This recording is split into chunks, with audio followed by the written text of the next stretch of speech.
Karen's sneer could curdle milk from a mile away. She stood in the parking lot like a self-appointed queen, her floral dress screaming for attention while her voice screamed for control. The evening air was thick with tension, the kind that makes your skin prickle before a storm.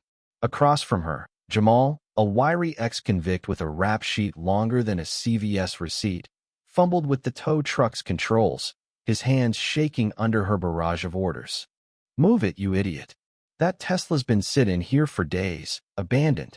Get it out of my sight before I call your parole officer," Karen barked, her chins wobbling with every syllable. She didn't know or didn't care that the Tesla belonged to Mia, a single mom who'd parked it legally while working double shifts at the hospital. To Karen, it was just another obstacle in her endless crusade to bend the world to her will. Mia had noticed Karen's antics before. The woman had a reputation in the neighborhood, the kind of person who'd call the cops on kids playing basketball or demand to speak to the manager over a $2 coupon. But this was a new low. Karen had spotted Mia's Tesla in the lot behind the community Centera lot she had no authority over and decided it was an eyesore. Instead of checking the parking permit clearly displayed on the dashboard, she'd hired Jamal, fresh out of prison and desperate for cash, to tow it away. Her plan was simple: claim the car was abandoned, have it impounded, and bask in the glow of her petty victory. Jamal wasn't proud of the gig. He'd been out of prison for 3 months, trying to scrape together a life without falling back into old patterns. But Karen had dangled $200 in front of him, and with rent due, he couldn't say no. He didn't ask questions when she handed him a forged document claiming the car was unclaimed property. He just hooked up the tow chains, trying to ignore the sinking feeling in his gut. The trouble started when Mia, exhausted from a 12-hour shift, stepped out of the community center and saw her car being lifted off the ground. Her heart sank, then flared with rage. "What the hell are you doing?" she shouted, sprinting toward the tow truck. Her scrubs were wrinkled, her hair a mess, but her voice carried the weight of a woman who'd had enough. Karen spun around, her face a mask of mock innocence. "Oh, honey, this car's been here for days. It's abandoned. I'm just cleaning up the neighborhood." Her tone dripped with condescension, as if Mia were a child who'd lost her toy. "Abandoned? That's my car. I have a permit." Mia jabbed a finger at the windshield, where the permit glowed under the streetlights. The crowd was growing now: a few neighbors, a security guard named Carl, and a teenager named Lily, who'd started recording on her phone. Karen didn't flinch. She doubled down. "Well, I didn't see any permit," she lied, folding her arms. "And this man here says it's been reported stolen. Right, Jamal?" She shot him a look that could have cracked concrete. Jamal froze. He wasn't built for this. He'd towed cars before, sure, but never with a crowd watching, never with a woman like Mia staring him down, her eyes blazing with betrayal. "I just got the paperwork," he mumbled, holding up the forged document. His voice was barely audible over the hum of the tow truck. Mia's hands shook as she yanked out her phone to call the police. "You're not taking my car anywhere," she said, her voice steady despite the tears threatening to spill. "This is my lifeline. I needed to get to work, to take my kid to school. You don't get to do this." Karen scoffed, loud enough for everyone to hear. "Oh, please, spare me the sob story. If you can't afford to park properly, maybe you shouldn't have a fancy car." The crowd murmured, some in shock, others in disgust.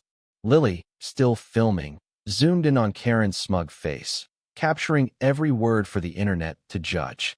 Carl, the security guard, stepped forward. He'd known Mia for years, knew she was no deadbeat. "Karen, you're out of line," he said, his voice calm but firm. "That car's got a permit. I checked it myself this morning." Karen's eyes narrowed.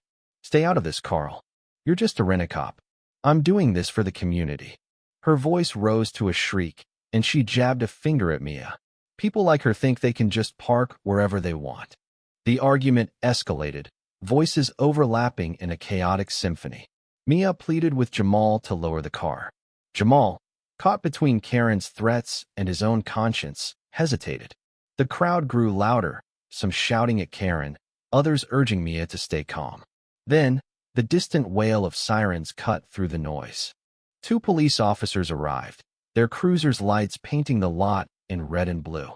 Officer Reyes, a no-nonsense woman with a sharp gaze, stepped out first. "What's going on here?" she asked, scanning the scene. Karen launched into her story, words tumbling out like a rehearsed script. "This car's abandoned. I hired him to tow it because it's an eyesore. She's lying about the permit." She pointed at Mia, who stood her ground, holding up her registration and permit for the officers to see. Reyes took the documents, then turned to Jamal. "You got paperwork for this tow?" she asked.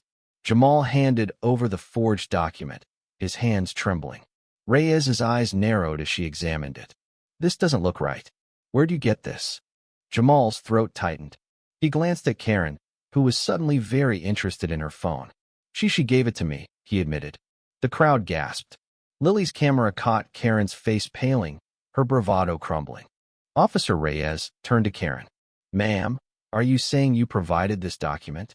Her tone was icy, professional, but it carried a weight that made Karen shrink. "I found it online," Karen stammered. "I thought it was legit." "Forging documents to seize someone's property is a crime," Reyes said, pulling out her notepad. "And hiring someone to act on it. That's conspiracy." The second officer, a burly man named Thompson, was already on his radio, calling for backup. Mia's shoulders relaxed slightly, but her eyes stayed locked on Karen.